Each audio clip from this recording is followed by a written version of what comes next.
Masih bersama kami di Florata pagi ini ya, kami hadirkan informasi pertama untuk Anda, ini terkait dengan ribuan keluarga di Manggarai Barat beresiko stunting dan di ujung telepon sudah bersama kita Bapak Rafael Guntur, Kepala Dinas Pengendalian Penduduk dan Keluarga Berencana DPPKB Kabupaten Manggarai Barat. Selamat pagi Pak Rafael. Selamat pagi Bu Nia, selamat pagi pendengar RRI-ND. Apa kabar pagi hari ini Pak Rafael? Baik, sehat, semangat, luar biasa. Iya senangnya ya. Ya. Baik, salam sehat Ya, untuk kita semua dan salam sukses Pak Rafael ya terkait dengan ya, terima kasih. ya ribuan ini keluarga di Manggarai Barat berisiko stunting. Ribuan ini angka pastinya berapa ini Pak Rafael?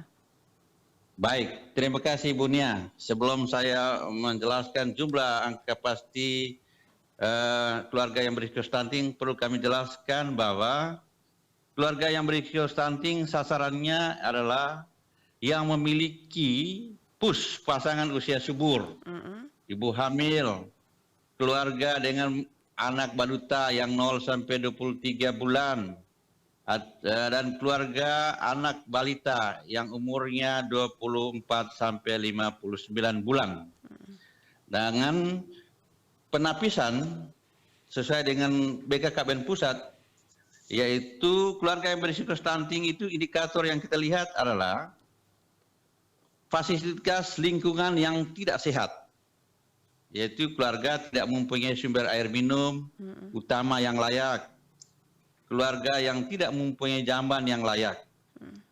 Yang berikut ada istilah kita adalah pasangan usia subur, 4 terlalu, di mana terlalu muda, umur istrinya kurang dari 20 tahun. Terlalu tua, ya umur nikahnya istrinya 35 sampai dengan 40 tahun. Terlalu dekat, jarak anaknya kurang dari 2 tahun. Dan terlalu banyak, anaknya lebih dari 3. Itulah yang kita nanti indikator-indikator yang keluarga berisiko stunting. Nah, dan berdasarkan Perpres 72 tahun 2021, kita akan memprioritaskan untuk keluarga berstunting itu yang pertama penyiapan data. Selain penyiapan data, yang kedua adalah pendampingan semua calon pengantin, calon pasangan usia subur, dan yang berikut, yang ketiga adalah surveillance keluarga berisiko stunting, dan yang keempat kita lakukan audit kasus stunting. Untuk penyiapan data keluarga berisiko stunting ini, kita lakukan selama 1 kali dalam 5 tahun, yang dimulai dengan tahun 2021, ada istilahnya PK21. Dan nanti akan dilakukan lagi di tahun 2026, dan dilakukan pemuktahirannya setiap tahun. Adapun di Manggarai Barat, jumlah keluarga yang saya telah sebutkan dari indikatornya yang berisiko stunting itu adalah 18.513 kakak. Nah, 18.513 kakak ini tersebar di 12 kecamatan. Nah, dengan rinciannya, Kecamatan Macang Pacar ada 973 kakak. Kecamatan Kubus ada 1.108 kakak. Kecamatan Lembor 2.257 kakak.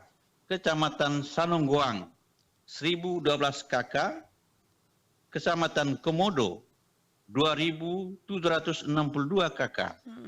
Kecamatan Boleng 1.555 kakak. Kecamatan Velak 1.931 kakak. Kecamatan Doso 1.507 kakak. Kecamatan Lembor Selatan 1.847 kakak. Kecamatan Beliling 1.355 kakak. Kecamatan Macang Pacar 1.328 kakak. Kecamatan Kubus Barat 878 kakak. Dengan jumlah totalnya 18.513 513 kakak. Itu demikian Ibu Nia Iya, dan penyebarannya. ya Pak Rafael, kasus angka stunting yang paling tinggi ya di Manggarai Barat ini terdapat di kecamatan mana? Baik Ibu Nia, kita mulai dengan prevalensi stunting di Kabupaten Manggarai Barat. Mhm. Di Manggarai Barat, kalau sesuai dengan data kita menggunakan data LPPGM. LPPGM itu terjadi penurunan setiap tahunnya, terjadi penurunan prevalensi stuntingnya, yaitu kita mulai dari tahun 2020. Prevalensinya yaitu 17%. Yaitu kita timbang jumlah sasaran balitanya yang ditimbang itu 21.927 orang, yang berisiko stuntingnya 3.787 anak balita atau 17%. Kita ke 2021, ya dia turun menjadi 16,2%, atau 0,3% dia penurunannya, dengan rincian sasaran balita yang ditimbang 21.928 anak, yang kena berisiko stuntingnya 3.788 anak. Kita lanjut ke 2022, ada penurunan dari penurunan menjadi 15,9%, yaitu 23.349 anak yang berisiko stuntingnya 3.711 atau 15,9%. Iya. Di tahun 2023 dia turun di bawah 1 digit, yaitu 8,2%. Yaitu dari anak yang ditimbang 23.170 anak, yang berisiko stuntingnya 1.901 anak, 8,2%. Di 2024 ini kita baru satu kali melakukan penimbangan sesuai dengan ini, baru Februari. Yaitu di Februari itu ada penurunan angka yang ditimbang itu 22.419 anak, yang berisiko stuntingnya 1.976 anak. Nanti kita akan lakukan penimbangan lagi di bulan Agustus ini. Iya. Ada beberapa daerah yang memang stuntingnya, kita contoh yang kita per kecamatan, per puskesmas. Yang terakhir itu kita penimbangan di bulan Februari itu di Puskesmas Pitak, yang tertinggi di Kecamatan Kupus, ya dia persentasinya 15,9%, yang tertinggi. Demikian Ibu Nia. Iya, sebenarnya apa sih yang menjadi penyebab begitu signifikan ya angka stunting di Manggarai Barat, Pak Rafal? Penyebabnya ada beberapa hal berdasarkan kajian kita yang menjadi penyebab. Yang pertama itu adalah sesuai dengan kita punya hasil analisa audit kasus stunting oleh dokter ahli. Iya. Yang pertama itu adalah faktor gizi. Ya, kita semua memang makan, tetapi tidak sesuai dengan panduan. Iya. Ada yang namanya isi piringku, yang memiliki protein hewani dan protein nabati. Itu yang pertama. Yang kedua, ya faktor pola asuh. Pola asuh misalnya begini Bu Nia, yang pertama anak itu sering dititip ke orang tua atau keluarga. Yang berikutnya Ibu Nia, jam makan tidak teratur. Kapan dia mau pergi makan baru makan, tidak sesuai jadwalnya. Yang berikutnya pola asuh itu tadi, jam pemberian ASI oleh ibunya tidak tepat. Ya tunggu dia menangis baru diberi ASI. Nah itu faktor-faktor. Yang berikutnya terkadang banyak anak yang sering memakan jajan yang tidak sesuai. Jadi dia kenyang. Faktor yang ketiga itu faktor ekonomi. Ya, umpamanya jarang makanan daging, kurang makan daging. Yang berikut itu faktor ekonomi itu ya jarang ke USG, bayinya USG-nya kurang untuk mengetahui kondisi bayi di dalam, mungkin karena faktor transportasi atau apa itu. Yang keempat itu pemahaman masyarakat terhadap gizi. Misalnya ibu hamil yang tidak mau minum tambah darah, tablet tambah darah. Sudah itu anak remaja juga begitu, atau pengantin juga begitu, tidak mau minum minuman tambah darah. Gitu. Yang berikut itu walaupun kita lakukan edukasi, terkadang mereka merasa cuek. Nah, itulah faktor-faktor yang sangat mempengaruhi berisiko stunting, keluarga berisiko stunting itu, anak-anak kena stunting. Mungkin demikian Ibu Nia. Iya. Yang kami Nah, untuk menghindari ini semua atau menekan angka stunting ya, sejauh ini upaya apa saja yang sudah dilakukan oleh Pemkab Manggarai Barat? Oke, Pemkab Manggarai Barat ada beberapa hal yang kami telah lakukan.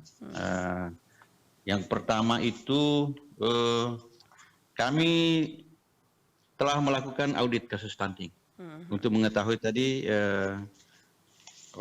penyebab dasarnya, yaitu ada berapa. Yang terakhir itu kami lakukan di Desa Pangga yang bulan-bulan Mei ini di Kecamatan Kebus untuk mengetahui penyebab stunting itu. Itu yang pertama. Yang berikut, Pemda juga kami juga telah ada istilahnya ayah dan bunda asuh stunting. Ya, itu di mana masyarakat semua sektor terlibat untuk mempercepat penurunan angka stunting. Dia memberikan bantuan berupa tambahan makanan tambahan atau hal-hal lain yang bisa dibantu kepada keluarga atau anak-anak yang berisiko stunting. Ada juga kita lakukan itu penetapan untuk sampai ke tingkat dari kecamatan sampai ke desa. Yaitu kita buat gerakan kepada tim percepatan penurunan stunting itu mulai dari kecamatan, dari kabupaten, desa, kecamatan sampai di desa. Kita lakukan gerakan itu sehingga tim percepatan penurunan stunting itu bisa bekerja bersama-sama dalam menurunkan angka stunting di Kabupaten Manggarai Barat. Yang berikut ada kita aplikasi namanya LCMIL. Nah, di aplikasi ini untuk kita bisa pantau bagaimana pendampingan kami di lapangan. Nah, di lapangan Ibu Nia, supaya diketahui, kami di Dinas P2KB Kabupaten Manggarai Barat itu ada 77 tenaga penyuluh yang berada di lapangan. 77 penyuluh. Di samping penyuluh itu ada juga kami memiliki kader, tim pendamping keluarga di setiap desa yang berjumlah 588 orang. Yang berikut juga kita ada yang namanya kader pembantu keluarga berencana di setiap desa. Yang total jumlahnya mereka ada 338 orang. Dan mereka ini bergerak untuk melakukan edukasi. Ada edukasi kami Ibu Nia, yang pertama itu di Dinas P2KB itu ada penggerakan terhadap POKTAN namanya, kelompok kegiatan. Yaitu yang pertama itu bina keluarga balita. Apa kerjanya mereka? Supaya ini turun tadi itu memberikan edukasi terhadap pola asuh yang ada balitanya. Yang berikut itu tadi mereka punya kegiatan itu adalah edukasi terhadap gizi, manfaat gizi bagi anak-anak yang baik yang di dalam kandungan maupun yang balita, yang kita istilahnya 1000 hari kehidupan pertama itu. Sudah itu dia bekerja juga bagaimana mengedukasi untuk ber-KB. Nah, ber-KB itu sehingga dia bisa mengatur jarak kelahiran. Kan dengan jarak kelahiran itu kan berbeda sekarang BKKBN itu. Kalau dulu kan anak 2, sekarang itu hanya mengatur jarak. Iya. Sehingga dengan jarak yang bagus, dia bisa mengasuh anaknya dengan baik dan juga dia bisa membantu ekonomi keluarga. Iya. Nah, itu poktan yang pertama. Yang kedua adalah bina keluarga remaja. Itulah kader punya kami pendampingan. Itu dia memberikan edukasi tentang pola asuh bagi remaja yang berkaitan dengan kesehatan produksi. Sudah itu bahaya nikah dini. Risiko-risiko kalau nikah dini di bawah umur 20 tahun ada rentan dengan melahirkan anaknya stunting. Dan juga kita juga ada edukasi tentang bahaya narkotika, nafsah. Sehingga kita, Ibu Nia, kita juga membentuk pusat informasi konseling remaja yang kita lakukan di setiap sekolah. Nah, kebetulan kami bekerjasama dengan Densus 88 melakukan edukasi di setiap sekolah-sekolah agar bagaimana remaja itu mempersiapkan dirinya dengan baik untuk masa depannya bisa bagus, bisa direncanakan dengan baik, dia sekolahnya bagus, kerjanya bagus, dan dia kapan dia nikah dan kapan dia memperoleh keturunan dan selanjutnya. Mungkin itu yang kita lakukan. Dan yang poktan yang ketiga kami punya itu adalah bina keluarga lansia. Keluarga lansia ini tadi diharapkan mereka menjadi tokoh untuk bisa memberikan nasihat kepada anak-anak muda agar mereka bisa merencanakan hidupnya dengan baik, agar menjadi keluarga yang berkualitas. Oke. Itulah yang kami lakukan Ibu Nia dalam rangka penurunan stunting di Kabupaten Manggarai Barat. Jadi upaya-upayanya sudah dilakukan ya untuk menekan angka stunting. Nah, dari program-program ini apa yang menjadi harapan Anda untuk menekan angka stunting ini? Harapannya yang pertama adalah bagaimana masyarakat, pemerintah, ada semua OPD dan masyarakat bersama-sama berupaya melakukan penurunan stunting, mulai dari pemerintah desa umpamanya. Mereka melakukan, yang terjadi sekarang mereka melakukan pengalokasi dana untuk membantu keluarga yang ekonominya kurang, sehingga bisa kehidupannya lebih baik, sanitasinya lebih baik rumahnya. Nah, itu pemerintah desa, pemerintah kecamatan. Nah, sudah itu juga OPD-OPD terkait. Sudah kita lakukan bersama-sama sesuai dengan kewenangan yang dimiliki masing-masing, sehingga dengan adanya kerjasama antara pemerintah, masyarakat, kami punya harapan penuh pasti penurunan angka stunting akan turun dan di bawah 5%, dan kita harapkan bisa dari 0%. Itu harapannya Ibu Nia. Iya, baik.